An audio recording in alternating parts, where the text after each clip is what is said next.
आप बताइए साहब, इलाका में किस तरह का माहौल है? इलाके में माहौल विकास होना चाहिए, और क्या माहौल होगा भाई। मैं चुनाव का माहौल है, इसमें कौन बेहतर चुनाव कैंडिडेट का है? माहौल ये है कि बेहतर कैंडिडेट आज की तारीख में तो शायद ही मेरे ख्याल से कोई है भैया। वोट लेने के टाइम पे हर आदमी आता है, बाकी भाग जाता है, फिर दिखते ही नहीं है 5 साल में। चलिए, अगर चाहे कोई भी हो। जी, बहुत अच्छी बात। 3 लोगों के नाम है यहाँ पर, वोट तो देना ही है अगर दिया जाएगा। देना ही है। सुप्रिया आयरन हो गई, ठीक है, हाजी इस्लाम बब्बू कांग्रेस से हो गए, सुप्रिया आयरन समाजवादी पार्टी से हो गई। इस तरह से अगर मैं बात करूँ बीजेपी से संजीव अग्रवाल जी हैं। कौन बेहतर कैंडिडेट आपको लग रहा है, अगर कैंडिडेट के तौर पर ही देखा जाए तो? देखिए, कैंडिडेट जो है वो सुप्रिया आयरन सबसे मजबूत जी। है अगर मुस्लिम क्षेत्र में देखा जाए। बाकी बीजेपी की बात नहीं कर रही हूँ जी। इस्लाम बब्बू खड़े हुए, ठीक है, वो बार बार उनसे पब्लिक इस वजह से परेशान है कि वो कभी सपा में है तो कभी कांग्रेस में है। अब एक जगह तो कम से कम आदमी को अपने फैसले पे टिकना चाहिए कुछ दिन जी। या नहीं टिकना चाहिए। अब जब वो एक ही अपने फैसले पे नहीं टिक रहा तो फिर बाकी हम लोगों के फैसले पे क्या टिकेंगे? वो पता चला हमें छोड़ के भाग गए तो हम क्या करेंगे? अब वही हालत आज की तारीख में ये है कि कांग्रेस पार्टी से जो सुप्रिया आयरन जी इधर को आई हैं, तो अब उनके ऊपर भी क्या भरोसा करा जाए? 25 साल पुरानी पार्टी छोड़ के इधर को आ गई। भाई सब कुछ सोचना पड़ेगा। और विकास तो देखो, ये सब विकास तो कागजी बातें हैं, विकास होगा ही नहीं कभी। अखिलेश यादव जी ने आजम खां को मंत्री बनाया, अहमद हसन को बनाया, किसी को बनाया, हमको मतलब नहीं। हमें ये बताओ, रोजगार मुसलमानों के हक में कितना दिया, कितना आरक्षण करा, जी। कितना ये सारा सब कुछ क्या करा हमारे लिए? हमें बताओ क्या करा? रोजगार दिया मुसलमानों को, आरक्षण दिया नहीं? जो वादा करा तो उन्होंने 15% या 18% दूंगा, कहाँ है वो रोजगार? आप किसी को कुछ भी बना दो, एक आदमी के बनाने से कोई वो नहीं हो जाती है, सारी परेशानी हल नहीं होती है। इस बात को आप भी जानते हैं, मैं भी जानता हूँ। सही है, ठीक है, लेकिन फिर भी किसी ना किसी को तो चुनना पड़ेगा।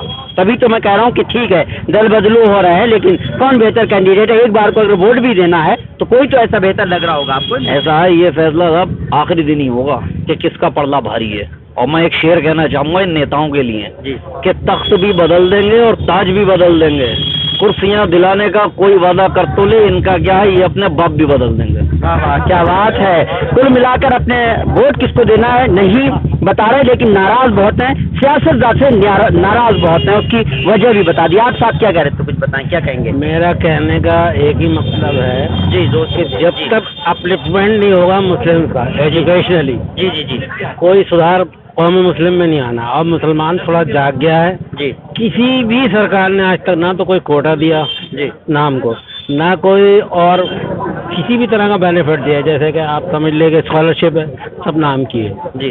वोट के लिए इस्तेमाल करना, हमारे कंधों पे खड़े होके तख्त पे बैठ गए और हमें ही लात मार दी जी। तो कोई भी पार्टी तो कोई भी नहीं है, बीजेपी हो, कांग्रेस हो, सपा, इनकी हिस्ट्री क्या है? सपा की हिस्ट्री क्या है? इन्होंने क्या करा?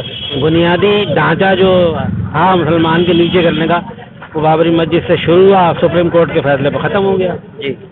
परसेंटेज क्या आज मुसलमान की? IAS की 3.5%, ठीक है, 13,000 कुछ आए हैं जिसमें 3.5% मुसलमान है। क्या है? कुछ नहीं। और जी, सपा की सरकार में PCSJ में 5 साल तक मैंने तो नहीं सुना, ना मैंने पढ़ा कि कोई मुस्लिम आया हो। PCSJ में जी 000। अच्छा। और यादव 27 आए। तो ये क्या है? तो अब इसका किस तरह से हल निकाला जाए कि मुस्तकबिल मुसलमानों का बेहतर हो, एजुकेशन बढ़े? कैसे हो? भले मुसलमान की सीट आए ना आए, मुसलमान को अपना वोट एक तरफा हो गए, अपनी डिमांड रखे, अपनी शर्तें रखे, कैंडिडेट हारे या जीते, ये अलग चीज है। क्या 70-73 साल में क्या हुआ? जिसको बढ़ाया, जिसको वोट दे दिया तो उन्हें कुछ नहीं। तो अपनी मनपसंद और अपनी शर्त रख के दो वोट का रिजल्ट तो नहीं मिला, लेकिन आने वाले वक्तों में मिलेगा। दरअसल 2 बातें हैं जी। मुसलमान को कोई बेहतरीन रहनुमा नहीं मिला आज तक जी। जो मिला उनने गद्दी पकड़ी और साइड देखी। पब्लिक के बारे में कभी नहीं सोचा उनने कि ये साले हमारे खातिर वोट दे रहे हैं, इनको कम से कम आरक्षण में कुछ तो हिस्सा लिया जाए, कुछ तो इन्हें नौकरी दी जाए, कुछ तो इनका कारोबार बढ़ाया जाए। और जो भी नेता बनता, बरेली के अंदर आज तक एक फैक्ट्री नहीं लगी जो थी वो बंद कर दी। रिपोर्ट तक तो लागू आज तक हुई नहीं है। सच्चर कमेटी की, वर्मा कमीशन की कोई रिपोर्ट लागू हुई आज तक नहीं। हम लोग बदतर हैं OBC से, SC SC से।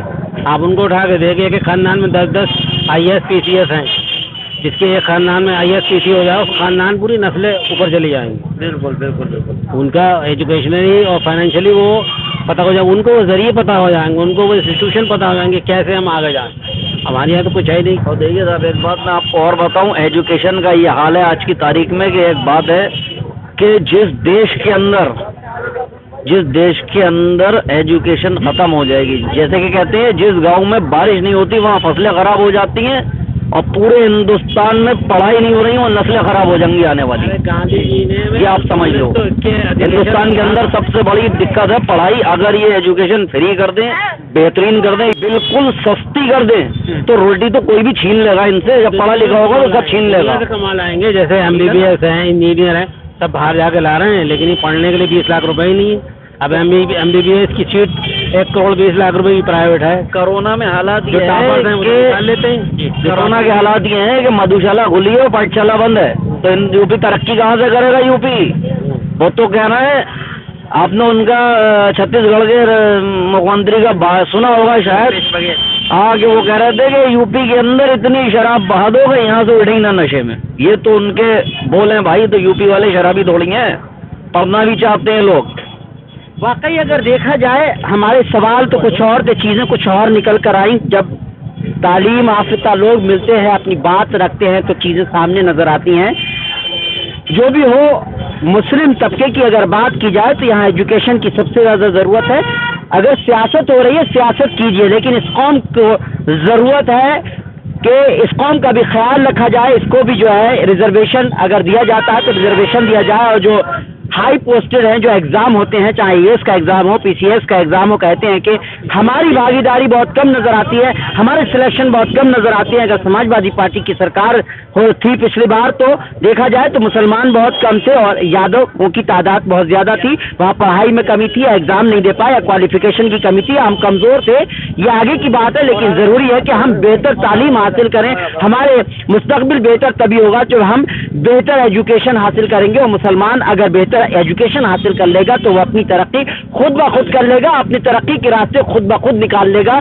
मैं सवाल तो कुछ और करने के लिए आया था, लेकिन कई ऐसी चीज़ें निकल आई। मेरे पास समय कम है, फिर और भी बात करेंगे और लोगों से मुलाकात करेंगे, लेकिन मैंने यहाँ के माहौल को भी टटोलने की कोशिश की, समाजवादी पार्टी, कांग्रेस और BJP। तो जहाँ तक एक लबो-लुबाब ये निकल कर आया कि मैक्सिमम जो लोगों ने बात की, उसमें कहीं ना कहीं समाजवादी पार्टी की तरफ लोगों का रुझान है, उनसे कुछ उम्मीद लगाए बैठे हैं। लेकिन ये समाजवादी पार्टी हो या कोई भी पार्टी, उनको सोचने की ज़रूरत है कि मुस्तकबिल, मुसलमानों के मुस्तकबिल को लेकर भी चलना होगा। उनकी बेहतर एजुकेशन के लिए जो सरकार काम करेगी, उनको ही जो है मुसलमानों को वोट देना चाहिए। इस तरह की बातें सामने आ रही हैं। दोस्तों, आपकी क्या राय है? कमेंट करें। साथ ही हमारे चैनल को लाइक और सब्सक्राइब करना ना भूलें। फिलहाल मुझे इजाज़त दीजिए। नमस्कार, सत श्री अकाल, आदाब।